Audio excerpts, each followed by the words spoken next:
आप देख रहे हैं नेट्रिक न्यूज, साहस सच कहने का। नमस्कार, मैं हूं आपके साथ प्रेरणा तलवार और आप देख रहे हैं नेट्रिक न्यूज। लोकसभा चुनाव 2019 के चुनाव की तारीख करीब आ रही है, जिसके प्रथम चरण के चुनाव के लिए वोट 11 अप्रैल को डाले जाएंगे और यही वो दिन होगा जब उत्तर प्रदेश के पूरी 8 सीटों पर मतदान होगा। आपको बता दें कि बागपत की लोकसभा सीट पर भी पहले चरण में वोटिंग होनी है। बागपत की लोकसभा सीट का एक और नाम भी है, जिसको जाट लैंड के नाम से जाना जाता है। जी हाँ, यानी जाटों की धरती।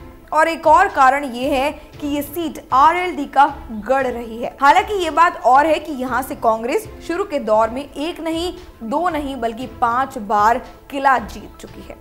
तो वहीं बीएलडी, लोकदल, आरएलडी और जनता दल के झंडे के नीचे चौधरी चरण सिंह और चौधरी अजीत सिंह का भी इन सीटों पर सालों से कब्जा रहा है। हालांकि बीजेपी भी इस सीट से 2 बार जीतने में कामयाब रह चुकी है। और बात करें 1998 की, तो 1998 में पहली बार ऐसा हुआ था कि बागपत से बीजेपी के उम्मीदवार ने जीत हासिल की थी।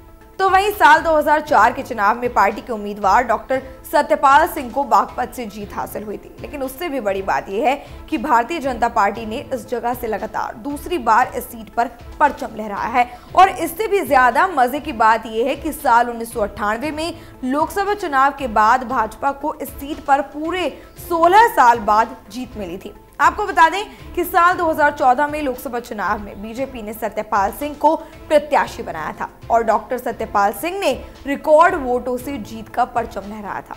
बात करें इस चुनाव की, तो बीजेपी ने डॉक्टर सत्यपाल सिंह पर दांव खेला है। तो वहीं एसपी, आरएलडी, बीएसपी गठबंधन की ओर से लोकदल के मुखिया अजीत सिंह के बेटे जयंत चौधरी सत्यपाल सिंह से मुकाबले के लिए मैदान में उतरने वाले हैं। सत्यपाल सिंह के विषय में और इतिहास के बारे में बात करें तो रालौद के गढ़ बागपत में बीजेपी ने दोबारा डॉक्टर सत्यपाल सिंह को ही दांव पर लगाया है। आपको बता दें कि retired IPS doctor Satyapal Singh Baghpat से ही ताल्लुकात रखते हैं। वो बागपत के गांव बासौली के रहने वाले हैं। बता दें कि अपने जिले में पले बड़े सिंह और गांव की दहलीज को पार करके सीधा मुंबई पहुंचे और मुंबई पुलिस कमिश्नर के पद तक पहुंच गए। और इसके बाद में उन्होंने वीआरएस लिया और वो सीधा राजनीति में आ गए।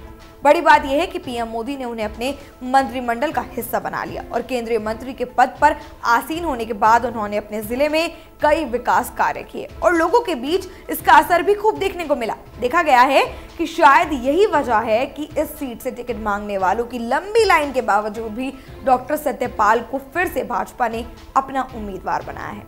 अब हम आपको बताते हैं जयंत चौधरी का इतिहास। राष्ट्रीय लोकदल के उपाध्यक्ष जयंत चौधरी को राजनीति अपने परिवार से विरासत में मिली है। जी हाँ, उनकी पहचान उनसे पहले उनके परिवार से की जाती है। जयंत चौधरी पूर्व प्रधानमंत्री चौधरी चरण सिंह के पोते हैं और आरएलडी के अध्यक्ष अजीत सिंह के बेटे हैं। थोड़ा और आगे चलें तो बता दें कि सन 1978 में जयंत चौधरी का जन्म हुआ और अपने पिता अजीत सिंह की तरह इन्होंने भी विदेश से अपनी पढ़ाई पूरी की। पढ़ाई के विषय में पूरी जानकारी दें तो बता दें कि Jayant Chaudhary London School of Economics से ग्रेजुएट हैं और साल 2003 में इनकी शादी हुई। संतानों की बात करें तो ये 2 बच्चियों के पिता हैं। इसके अलावा आपको बता दें कि जयंत चौधरी इस बार के चुनाव के लिए आरएलडी की ओर से एक युवा चेहरा हैं और अब जयंत चौधरी के कंधों पर राजनीतिक विरासत की जिम्मेदारी आन पड़ी है। तो देखना होगा कि वो कितना बखूबी निभा पाते हैं इस जिम्मेदारी को। दरअसल आरएलडी का गढ़ कही जाने वाली बागपत की लोकसभा सीट अजीत सिंह ने चुनाव हार जाने के बाद अपने बेटे जयंत चौधरी को सौंप दी है और अब अपने परिवार की तीसरी पीढ़ी यानी कि जयंत चौधरी बागपत लोकसभा सीट से चुनाव लड़ने की पूरी तैयारी कर चुके हैं और उनके पिता अजीत सिंह मुजफ्फरनगर सीट से चुनाव लड़ रहे हैं।